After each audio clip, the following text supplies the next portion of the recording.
Hello student.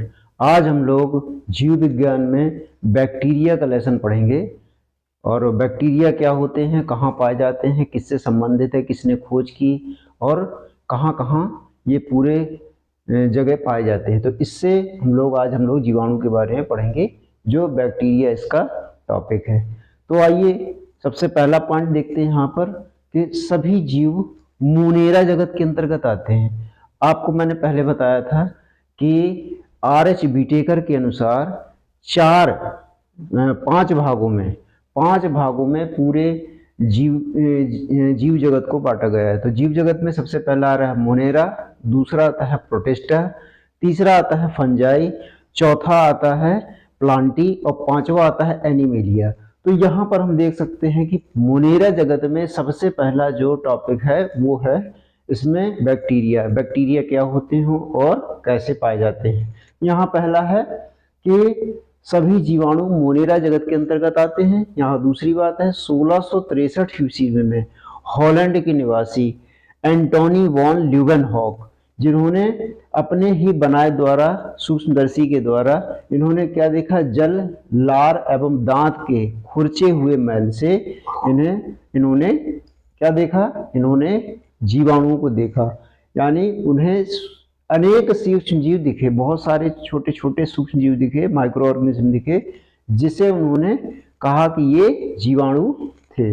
यहाँ दूसरी चीज आती है लीनियस, एक साइंटिस्ट थे लीनियस, कार्ल वॉन लीनियस, जिन्होंने ये बताया कि इन्होंने इसको वंश में रखा। वंश एक इनकी कैटेगरी थी जिसे जाति वंश के नाम पर इन्होंने खोज की थी, जिसमें सिस्टेमा नेचुरी में इसका पर्याप्त वर्णन किया गया है। तो ये वंश में इन्होंने इसको रखा था 1758 ईस्वी में। फिर दूसरी बात आती है एरनबर्ग ने इन्हें सबसे पहले जीवाणु नाम दिया। एरनबर्ग एक साइंटिस्ट थे जिन्होंने सबसे पहले जीवाणु नाम इनको दिया, यानी बैक्टीरिया नाम एरनबर्ग ने दिया। यहाँ पर आता है लुईस पास्चर किडवन, इन्होंने किडवन का एक प्रोसेस जो होता है फर्मेंटेशन, वह क्या क्या उस पर कार्य किया और बताया कि यह जीवाणुओं द्वारा ही होता है। तीसरा नेक्स्ट आता है पदार्थों का सड़ना या विभिन्न रोगों का कारण सूक्ष्म जीव होते हैं। कोई पदार्थ सड़ जाता है, भोजन सड़ जाता है, खाने में कोई चीज बासी हो जाती है, तो वो क्या होता है, वो जीवाणुओं के द्वारा होता है।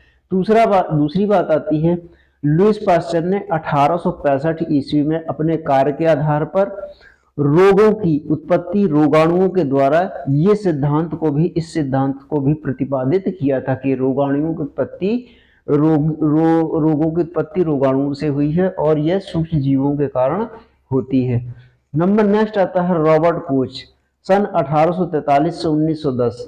इन्होंने ये बताया कि एंथ्रेक्स नामक बीमारी, जो 4 पैर वाले जंतु होते हैं, एंथ्रेक्स नामक जो जीवाणु होते हैं वो 4 पैर वाले जंतु में पाए जाते हैं।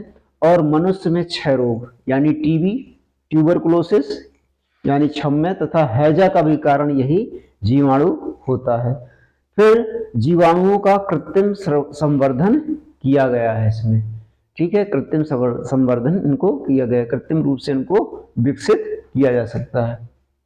अब आता है यहाँ पर जनरल कैरेक्टर्स ऑफ बैक्टीरिया के जनरल कैरेक्टर्स क्या होते हैं। तो यहाँ पर देख सकते हैं जीवाणु सबसे सरल, सबसे छोटे, सबसे सरल, अति सूक्ष्म और एक कोशिकीय आद्य जीव होते हैं। आद्य माने सबसे प्रिमिटिव टाइप, सबसे पुराने और सबसे पहले आने वाले, ये एक कोशिकीय जीव होते हैं। दूसरा है ये विश्व जननी या सर्वव्यापी जीव हैं, पूरे ब्रह्मांड में छाए हुए हैं।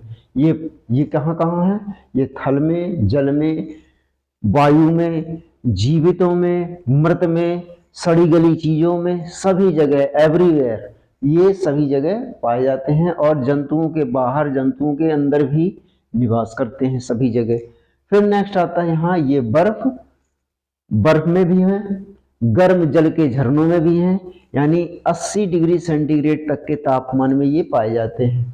इनकी जो पाने की क्षमता होती है ये 80 डिग्री सेंटीग्रेड को भी सहन कर सकते हैं। इनमें कोशिका भित्ति नहीं पाई जाती, यानी कोशिका भित्ति इनमें नहीं पाई जाती है। दूसरी बात आती है इनमें सुविकसित लवक, लवक माने प्लास्टिड, माइटोकॉन्ड्रिया, गाल्जी बॉडी और एंडोप्लाज्मिक रेटिकुलम, ये जो कोशिका का पार्ट होता है यह इसमें नहीं पाया जाता है, ये कोशिकांग इसमें नहीं पाए जाते हैं।